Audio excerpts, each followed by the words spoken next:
Guys, तो हम आए हैं पिज़्ज़ा खाने। काम बंद कर दिया कि 12 बज चुके हैं, तो काम बंद कर दिया, तो हम आए अभी पिज़्ज़ा खाने। तो पिज़्ज़ा के लिए ऑर्डर कर दिया हमने।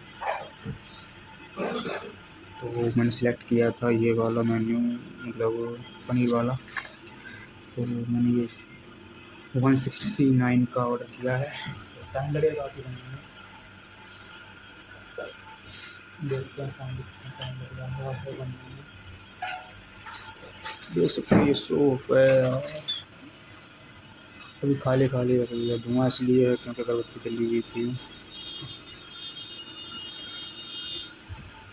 तो फाइनली बन के आ जाएगा कभी खाने जैसा। फाइनली हमारा पिज़्ज़ा रेडी हो गया, देख सकते हो। ये रहा हमारा पिज़्ज़ा, मतलब काफ़ी बड़ा है। तो अभी हम खाएंगे, ठीक है। Okay, I eat this.